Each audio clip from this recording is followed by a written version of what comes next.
Hi everyone, welcome for joining us today. We're so thrilled to introduce Yuvi and Roshan to you guys.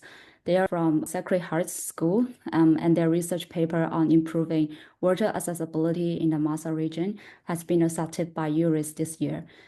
This achievement is not only a testament to their research efforts, but also a very good reflection of the real world impact they are driving. So please join me on welcoming Yuvi and Roshan. Hello, guys. Thank you. Yuvi and Roshan, do you want to introduce yourself? Yeah, of course. Um, Evie, you sure. want to go first? I'm Yuvi. I'm a high schooler. I'm a junior in Sacred Heart Preparatory, in California. I'm Roshan. I'm a senior also at Sacred Heart Prep, and I'll be graduating this year. So, Awesome. So to start with, could you let us know a little bit more about the research paper, and then what inspired you guys to tackle this specific problem in this specific community? Okay. So our research and our project takes place in northern Tanzania in a district called the Monduli district. Um, and it's about an hour south of Arusha, Tanzania. That's like the big city. Um, this village includes about 40,000 Maasai, which is like an indigenous tribe um, to northern Tanzania and southern Kenya.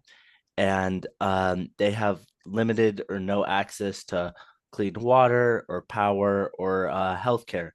Um, and the problem that they're suffering with is that in this area, there's rainfall is really high for 6 months of the year, but it's dry for the remaining part of the year.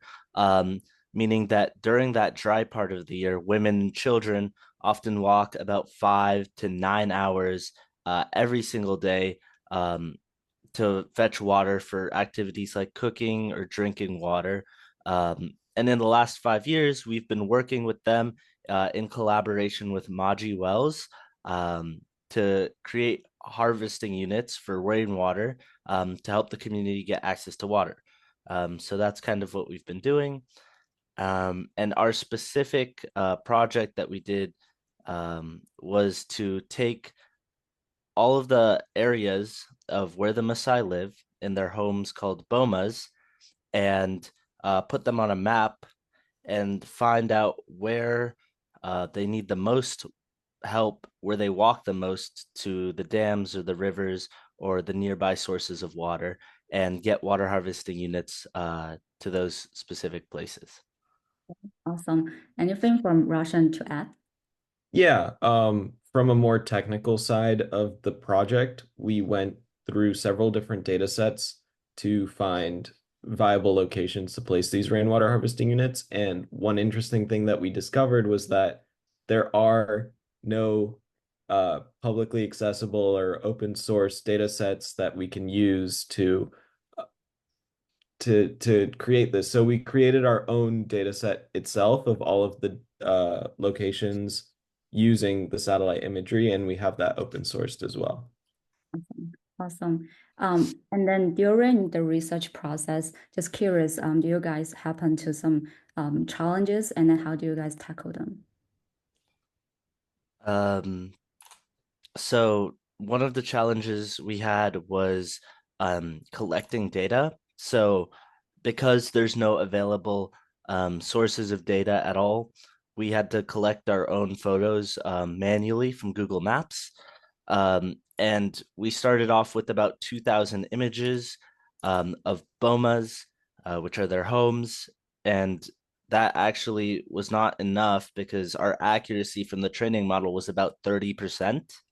What we realized we could do, though, is rotate these images in all four directions to create 8,000 images of training data instead of 2,000 by turning them 90 degrees and having four images instead. And that increased our accuracy from 30% to 93%, which is, I guess, one of the big problems and solutions that we had during our project. Very awesome. And anything from Russian? Yeah, I think from the development standpoint, one of the largest challenges we had was working with both TensorFlow and Google Earth Engine. And the reason for that is because a lot of our training and validation of our model took place in Google Colab. And then I downloaded the parameters for the model and ported them over into Google Earth Engine, and then used Google Cloud's cloud computing to run the model in Google Earth Engine. And that was both an expensive process and a time-consuming process, and we didn't have a lot of cash on hand, so I ended up running through the allotted student budget that is given to you with the student account. So that was pretty funny. But yeah, that was also a pretty tough issue to solve on a technical level. Excellent, excellent. And then the next one we're really curious in is about how you think your research could involve or influence future studies. And then another question could be, how do you guys measure the impact of your research? Roshan, you want to take this one? Yeah, for sure. So a piece of advice that we would give to other researchers, especially people who want to do research in these areas, is that it doesn't, I mean, from our point of view, we aren't seasoned researchers or even college students, and we didn't know exactly what we were doing going into this project. And there's so many resources online, and there's so many people that are available to help. And in terms of the technology that we're using, we aren't really inventing the wheel. We're just finding a way to use the technologies in ways that people haven't done before. So my piece of advice is that just reach out to people, try and make something cool with a lot of the tools that are available to you online.